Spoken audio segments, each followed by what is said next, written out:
வணக்கம். நம்ம சேனலுக்கு தொடர்ந்து ஆதரவளித்துக் கொண்டிருக்கும் நல்ல உள்ளங்களுக்கு நன்றி. அண்மை தகவல் எங்களால் முடிஞ்ச அளவு கொடுத்துட்ருக்கோம்.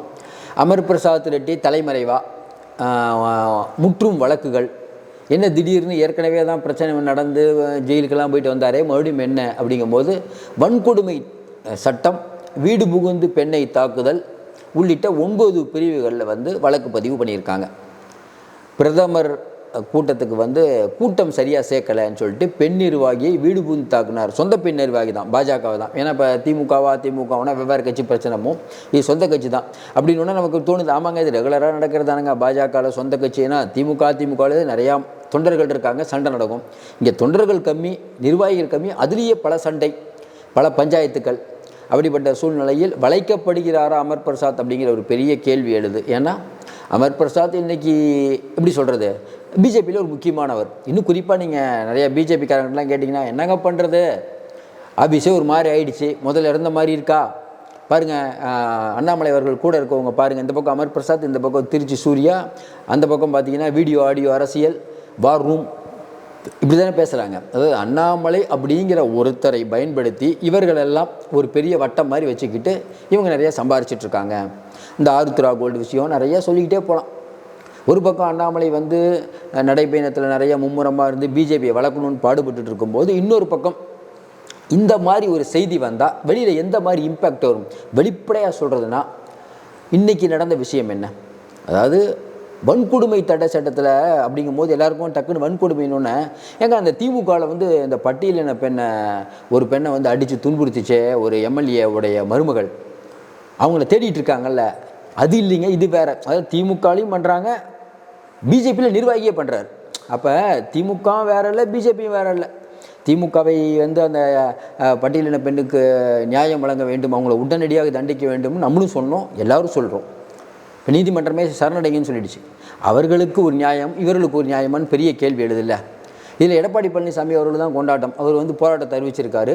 அதை இன்னொரு வீடியோவில் ஏற்கனவே நம்ம போட்டோம். இந்த விஷயத்தை பொறுத்த வரைக்கும் அமர் பிரசாத் ரெட்டிக்கு என்ன நெருக்கடி, ஏற்கனவே திமுகவையும் திமுக குடும்பம் எல்லாத்தையும் சகட்டு மேனிக்கு திட்டுறது மட்டும் இல்லாமல் மண்டியிட்டு தவழ்ந்து யார் பதவிக்கு வந்ததுன்னு எடப்பாடி பழனிசாமிக்கு மிகப்பெரிய ஒரு டஃப் கொடுத்தவர் அமர் பிரசாத் ரெட்டி.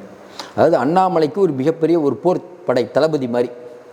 இப்படிப்பட்ட சூழ்நிலையில் அமர் பிரசாத் ரெட்டி இந்த கேஸில் வளைக்கப்படுகிறாரா அப்படின்னு ஒரு பெரிய கேள்வி. ஏற்கனவே சிறைக்கெல்லாம் போயிட்டு வந்தார். அதுக்கப்புறம் நான் டெல்லிக்கு போய் முக்கியமானவங்களெல்லாம் பார்க்க போகிறேன்னாரு. ஏன்னா பார்க்கல, இப்போ ஆக்டிவாகவும் இல்லை அவர். இந்த நேரத்தில் என்ன பிரச்சனைன்னு விசாரிக்கும் போது நம்ம நிவேதா, சுதா இப்படிங்கிற பேர் இந்த விஷயத்தில் அடிபடுது. ஆண்டாள் அப்படிங்கிறவங்க ஒருத்தர் பெண் நிர்வாகியை வீடு புகுந்து தாக்கினதா கேஸு சைதா கோட்டூர்புரத்தில். என்ன விஷயம்னா, பிரதமர் மோடி அவர்கள் வரக்கூடிய அந்த ஃபங்க்ஷனில் கூட்டத்தை திரட்டவில்லை. ஒரு பக்கம் நிறைய பேர் சொல்கிறாங்க, இல்லைங்க பணம் வாங்கிட்டாங்க, கூட்டத்தை கூப்பிட்டு வரல. இன்னொரு பக்கம் கூட்டத்தை கூப்பிட்டு வந்தாங்க, மோடி அவர்கள் பேசிகிட்டு இருக்கும்போது எல்லாம் போயிட்டாங்க. ஏற்கனவே நிறைய சமூக ஊடகங்களில் பாஜக பிரதமர் பேசுகிறார், ஆளே இல்லை அப்படின்னு சொல்லணும்னா அண்ணாமலைக்கு அதுக்கு வரைக்கும் போகுது.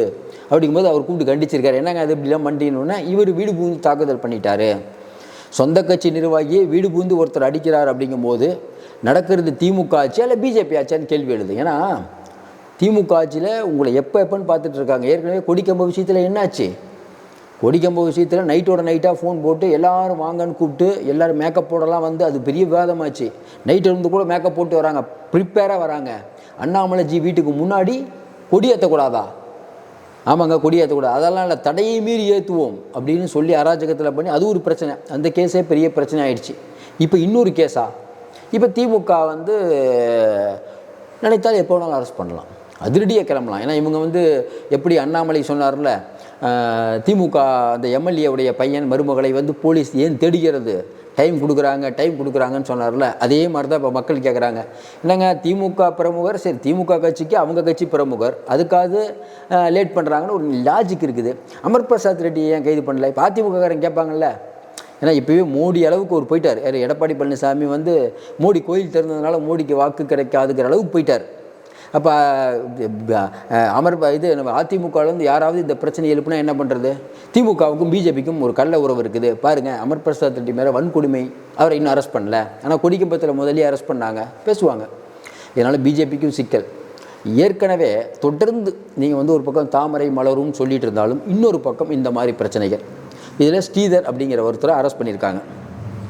அமர் பிரசாத் ரெட்டி, அவருடைய கார் டிரைவர், இவங்கெல்லாம். இப்போ அமர் பிரசாத் ரெட்டி வந்து இதுக்கு முன்ஜாமீன் வாங்க போகிறாரு, அவருக்கு டைம் கொடுக்க போகிறாங்க, அப்படி ஒரு பேச்சு. ஏன் இன்னும் அரெஸ்ட் பண்ணலங்கிற ஒரு கேஸ். ஏன்னா நாளைக்கு ஒரு நாள் தான், அதுக்கப்புறம் நாளான்னையிலேருந்து லீவ். நீங்கள் அரெஸ்ட் பண்ணிட்டா பெயில் கூட வாங்க முடியாது. இப்படிப்பட்ட சூழ்நிலையில் அமர் பிரசாத் ரெட்டி செய்த காரியம் அப்படிங்கிறது வந்து உண்மையாக இருக்க பட்சத்தில் யார் கொடுத்த தைரியம்? சொந்த கட்சியில் இருக்கவங்களையே இந்த மாதிரி பண்ணுறாங்கன்னா அது டக்கு நிறையா விஷயங்கள் ஞாபகத்துக்கு வருது. இந்த கோயம்புத்தூரில் பழைய சோறு .comனு ஒருத்தர் பிஜேபியில் நிறையா உழைச்சேன், எல்லாத்தையும் ஒரே நாளில் பண்ணிட்டாங்க அப்படின்னு அவர் ஒரு புகார் சொன்னார் தெரியும். ஏற்கனவே நிர்மல்குமார் நம்ம ஐடியில் இருந்தவர் எடப்பாடி பக்கத்தில் சேரும்போது ஐயோ இந்த மாதிரி ஒரு கட்சி மோசமான கட்சினார். காயத்ரி இருக்கிறாம் அண்ணாமலை ஒரு மோசமான தலைவர், தமிழ்நாட்டுக்கு ஒரு சாபக்கேடுங்கிறாங்க. இப்படி தொடர்ந்து வரவங்கள்லாம் திட்டிக்கிட்டே இருந்தால் எவ்வளோ தான் அண்ணாமலை தாங்குவார்? நீங்களே கொஞ்சம் யோசனை பாருங்கள். ஒரு ஐபிஎஸ் ஆஃபீஸர் பிஜேபியை வந்து பெரிய லெவலில் கொண்டு போகிறாருன்னு ஜிக்கெல்லாம் சொல்லிகிட்டு இருக்கும்போது இந்த மாதிரியான வர தகவல்கள் அண்ணாமலை இதுக்கு என்ன சொல்லுவார்? இல்லைன்னு சொல்லுவாரா? சொந்த கட்சி நிர்வாகிகள் 2 பேருக்குள்ள சண்டை. அமர் பிரசாத் ரெட்டி செய்கிறது தப்புன்னா சொந்த கட்சி நிர்வாகி தப்பாக கேஸ் கொடுத்ததாயிரும்.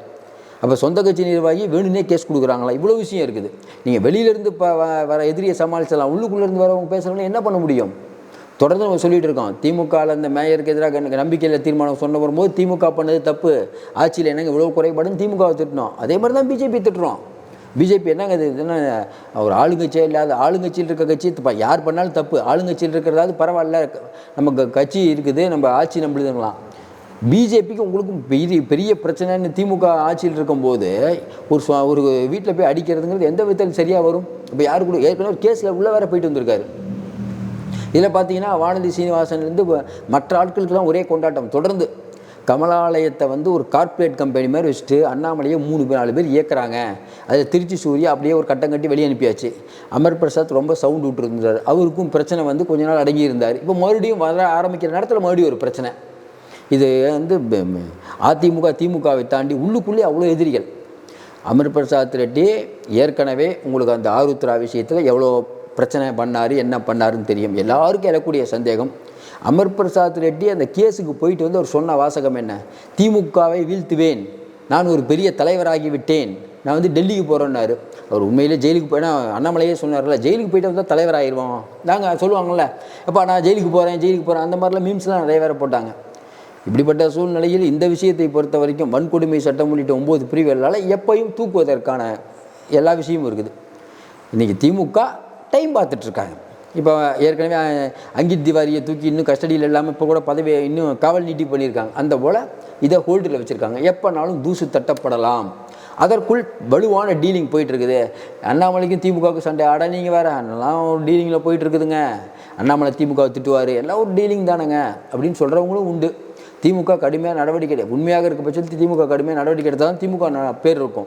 ஏன்னா இப்போவே வந்து திமுகவங்களும் அண்டர்ஸ்டாண்டிங் பேசிகிட்டு இருக்கும்போது இது வந்து அருமையான வாய்ப்பு.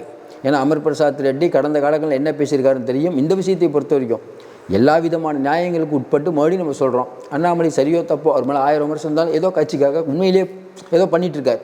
இன்றைக்கி கூட வைத்தீஸ்வரன் கோயிலுக்கு போகிறாரு. இந்த ஆன்மீகத்தை பிரதமர் மோடி எந்த அளவுக்கு பண்ணுறாரு அதே அளவுக்கு இவர் ஊட்டுறாரு. நிர்மலா சீதாராமன் ஊட்டுறாங்க. தொடர்ந்து பாருங்கள், மக்கள் நல பிரச்சனையை விட்டு ஃபுல்லாக கோயிலாக போகிறாங்க. அப்போ ராமர் மற்ற கடவுள்கள் வந்து இவர் குறிப்பாக ராமர் வந்து இவங்களுக்கு வந்து வரக்கூடிய தேர்தலில் பெருமளவுக்கு ஓட்டுகளை வாங்கி தருவார் நம்புகிறாங்க பொழுது. அது நம்புறது அதான் இவர் சொல்லிட்டாரு நம்ம எடப்பாடி பழனிசாமிக்கு. கரெக்டாக நம்ம சொன்னோம்ல, எடப்பாடி பழனிசாமி திட்ட கடைசியாக திட்ட ஆரம்பிச்சிட்டாரு. கோயில் கட்டுறதுனால எப்படிங்க மக்கள் ஓட்டு போடுவாங்க அப்படின்னு மோடியே டஃப் கொடுக்குறாரு. இன்றைக்கி இருக்கக்கூடிய சூழ்நிலையில் அமர் பிரசாத் ரெட்டி இப்போது முன்ஜாமீன் வாங்கும் வேலையில் தீவிரமாக இருக்கிறது என்றும் ஒரு டீலிங் நடந்துட்டு இருக்கிறதா சொல்கிறாங்க.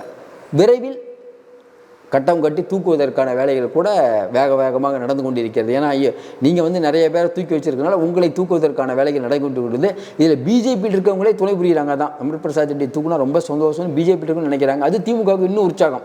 நம்ம கஷ்டமே பட வேணாம். அதேமாதிரி எடப்பாடி பழனிசாமி பரவாயில்ல என்னையா தவழ்ந்து உருண்டுன்னு சொன்னீங்க, ரசிக்கிறாங்க. இப்படிப்பட்ட சூழ்நிலையில் அமர் பிரசாத் ரெட்டி எதிரிகள் அதிகம்.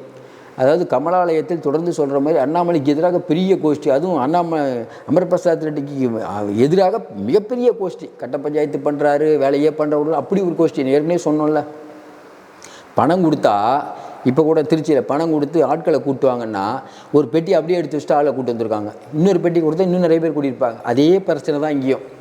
பிரதமர் வருகைக்கு ஆள் கூட்டில் வெள்ளைங்களால் தான் வீடு பூந்து தாக்குதல் நடத்திருக்கிறதானே இப்போ சொல்கிறாங்க. இப்படிப்பட்ட சூழ்நிலையில் எல்லாருக்கும் ஆள் கூட்டுவாங்க, அங்கெல்லாம் பிரச்சனை வரல, உங்களுக்கு மட்டும் பிரச்சனை வருதுன்னா அப்போ கட்டிங் போடுறதுல பிரச்சனை. யார் யாருக்கு எவ்வளோ பங்கு பிரிக்கிற சிக்கலுங்க வெளியில் வந்துருச்சு அப்படிங்கிறாங்க. இப்போ தான் கட்சி வளருதுன்னு சொல்கிறாங்க. இந்த மாதிரி வளர்ந்தால் தமிழகத்தில் தாமரை வளர்வது ரொம்ப கஷ்டம். மீண்டும் சந்திப்போம். நன்றி, வணக்கம்.